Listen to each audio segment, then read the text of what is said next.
beden şeklimi o'zgarib ketadi, semirib ketaman. Abdumjid aka, şu farzandlarni ona sütü orqali beqishning qanchalik muhim ekanligi to'g'riliq so'zlab bergan bo'lsangiz.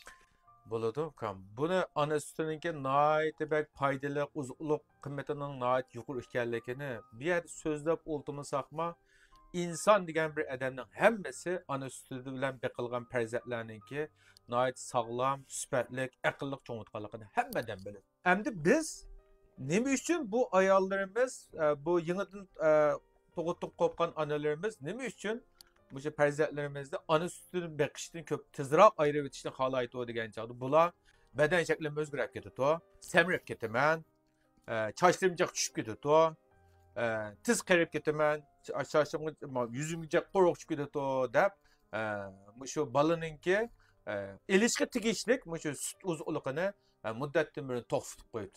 Bu intayin xato.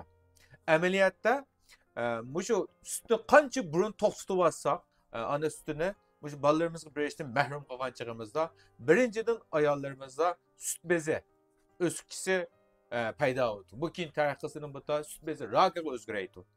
Ikkinchi birisi bu balalarninki bu buvoqlarninki sutni vaqtida qabul qilmagan chog'da o'sib ketishi cheklanmaga uchraydi. Bu onaning sutida balalarninki o'stirayotgan nurg'un faktorlar bor. Nurg'un moddalar var, ilminatlar var. Bu ilminatlar badanga to'liq qabul qilinmagandan keyin farzandlarimizning o'sib ketishi tallab keladi. Uningdan bilak bolalarning aqliy quvvatini mutavvallatadi. Bolalar shuninglar 14-15 yoshga kirgan chog'ida nima ish qilmaymiz degan chog'imizda shu bolalarga to'xtamay u kurs, bu kurs, u maktab, bu maktabga, u o'qituvchi, bu o'qituvchini izlatmag'ishimiz sababi shu.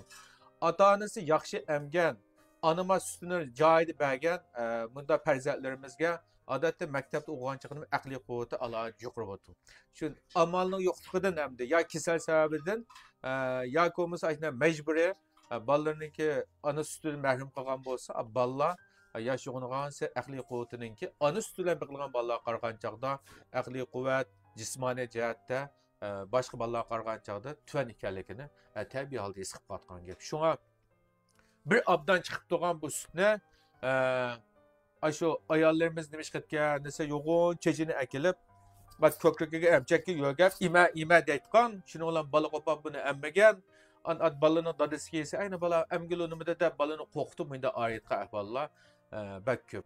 Hamda amalning yo'qligidan shunda amdig'ini bo'lsa-ma, sut kamigan bo'lsa, qanday qilamiz desak, bunimi sut keltirmak ahvollar nihoyat oson. Masalan, oilada şu toxu go'shtini sho'rp qilib, go'shtini sho'rpisini ichib bersanlarmi, sut obdan ketadi. Tapan biliqi sho'rpisini ichib bergan chog'imizda sut nihoyat yaxshi ketadi. Uning bilan sut ko'paytirishdan nurg'unlagan narsalarimiz bu tiplarni yig'ib olsanlar nihoyat ko'p. Ashunga desanlarmi aperto.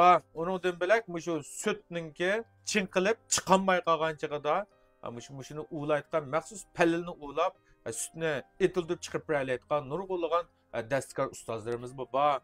Hamma yurtlarda bu adamlar uchraydi. Ashuna adamlarni tepib, mishlarni ulatib ko'krakni, sutning miqdorini ko'paytsanlarmi bo'laverdi. Lekin bir obdan chiqib turgan sutni farzandlarningki shu ichishga tegishli bo'lgan uzuqligini hargiz to'sa olmasliklarini. Kim shu farzandlarningki aqliy quvvatining sifatli, kapolatlik badan saposiningki tang tushirayotgan chog'da ham yashayotgan chog'da cho'ng bunda bo'lishiga bir kishilik onalik majburiyatlarni ado qilishinglarni chin ko'nglimdan umid qilaman. Men har kuni nochi tibobat o'limini so'zlab o'tibman. Ko'nglingiz yoqqan bo'lsa, g'anju qilib olinglar. Yurak berib qolinglar. Fikr taklif qilinglar bo'lsa, yozib qolinglar. Ko'rishlar